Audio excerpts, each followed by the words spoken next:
అయ్యగారికి, అమ్మగారికి, వచ్చిన ప్రతి సంఘస్థులందరికీ నా హృదయపూర్వక వందనాలు తెలియజేస్తున్నాను. నా సాక్ష్యం ఏంటంటే, మొన్న దినాన అయ్యగారు మనకు చెప్పారు, ప్రతి కుటుంబంలో నుంచి ప్రతి కుటుంబం ప్రతి నెల ఒక 15 రోజులు ఒక ఫ్యామిలీ, 15 రోజులు ఫ్యామిలీ. అయితే మేము 15, 16, 17 తారీఖులు పాల్గొన్నాం. మా కుటుంబం సన్నిధిలో పాల్గొన్నాం.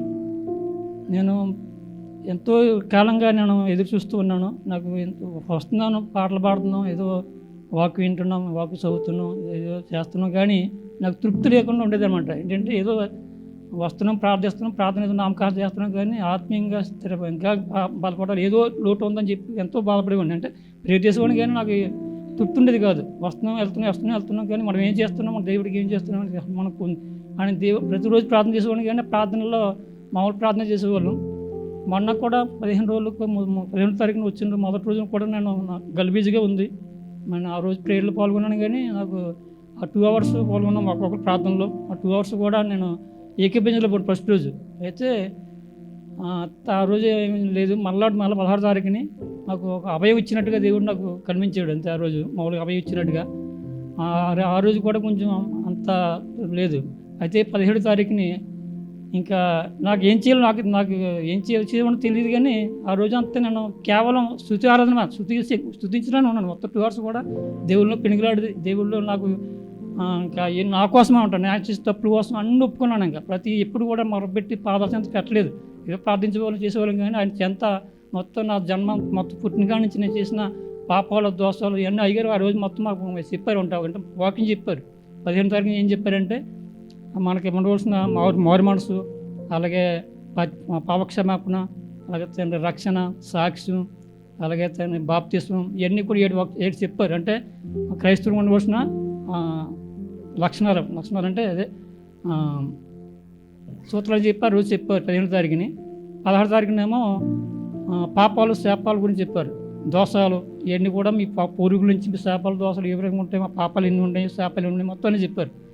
ఇవన్నీ చెప్పినప్పుడు నాకు ఒకటి నిజంగా భయం వేసిన మాట. నిజంగా అటువంటి బైబిల్లో ఉన్నాయి అన్నీ. మన శాపాలు ఏం చేస్తే శాపమో, ఏం చేస్తే పాపమో, ఏం చేస్తే దోషమో, మన పూర్వీకులు చేసిన శాపాలు కూడా మనకి ఉంటాయని, అవి తరతరాలు ఉంటాయని ఇవన్నీ చెప్పినప్పుడు నాకు ఎంతో భయం కలిగింది. అయినా సరే దేవుడు మన శాపాల, పాపాల, దోషాలు కూడా ఆశీర్వాదంగా మార్చాడని చెప్పి అయ్యారు మళ్ళీ లాస్ట్లో చెప్పారు. ఈ పాపాలు ఉంటాయి, శాపాలు ఉంటాయి, పూర్వీకులు వచ్చినవి మనకి ఉంటాయి. ఇవన్నీ ఉన్నప్పుడు మనం డైలీ పాపాలు చేస్తూనే ఉంటాం. మన ఆలోచనలు అయితేనేమి, మన తలంపులు అయితేనేమి, మన క్రియలు అయితేనేమి, మన చేతి అన్నీ కూడా మన పాపలు చేస్తూనే ఉంటున్నాం.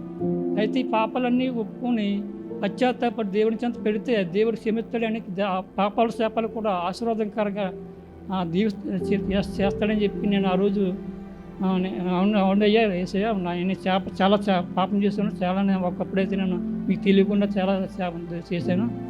ఇంతకాలం 50 సంవత్సరాలు వచ్చినా సరే ఇంతవరకు మిమ్మల్ని ఇరుక్కుండా, మేము తెలియకుండా, మిమ్మల్ని ఆరాధించకుండా ఇంతవరకు ఇప్పటికీ చాలా లేట్ చేసాము, ఇప్పటికి కూడా మేము ఇంకా ఒప్పుకోలేకపోతున్నాం అని చెప్పి ఆ రోజు మొత్తం పాపాలన్నీ, అన్ని దోషాలన్నీ ఏవైతే ఉన్నాయో నా అన్నీ ఒప్పుకున్నాను. చెంత పెట్టి కేవలం మొరపెట్టి ఎన్నో మిమ్మల్ని పాపం చేసి చెంతను పెడుతున్నాడు.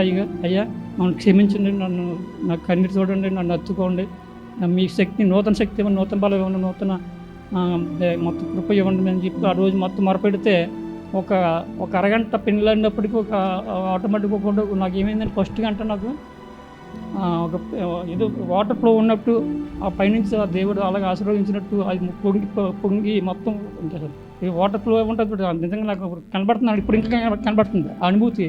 అది మొత్తం ఫ్లో అయినట్టు నేను మొత్తం ఒళ్ళంతా వేడెక్కిపోయి అదొక రోమాల్లో ఎక్కుమడిసిపోయి పైన కింద వరకు చెమటలు పెట్టేసి ఆత్మవర్షం కురిపించేటువంటి దేవుడు నిజంగా నాకు అటువంటి అనుభవం నిజంగా ఎప్పుడు చూడలేదు. నేను ఆ రోజు పొందాను. ఆ గంట పాటు నేను దేవుళ్ళు పెళ్ళి నా మొరంతా పెట్టిన పాదాలు పెట్టినప్పుడు ఆ పాదాలు స్పష్టంగా కనపడినట్టు ఉంది. నిజంగా దేవుడు ఉన్నాడు ఇక్కడ.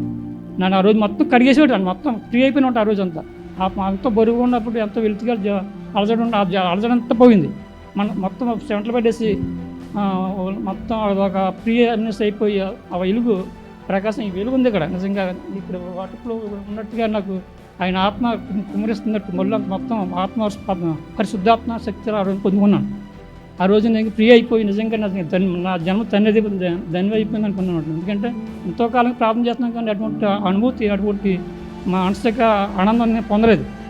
ఆ రోజు నేను ఈ సన్నిధిలో నిజంగా ఇప్పుడు కూడా ప్రార్థన చేసుకున్నాను, కానీ నిజంగా మీరు ఉపవాసం ఉండి ఒక 2 అవర్స్ మీరు ప్రేయర్లో ఉంటే దేవుని మొరపెడితే మీ పాపాలన్నీ శాపాలు ఏవైతే ఉన్నాయో అన్నీ ఆయన దగ్గర పెడితే ఆయన క్షమించడానికి, ఆయన కడిగివేయడానికి, ఆయన రక్తంతో కడగడానికి, ఆయన అగ్ని మండించి మొత్తం అన్ని కాల్చివేయడానికి సిద్ధంగా ఉన్నాడు.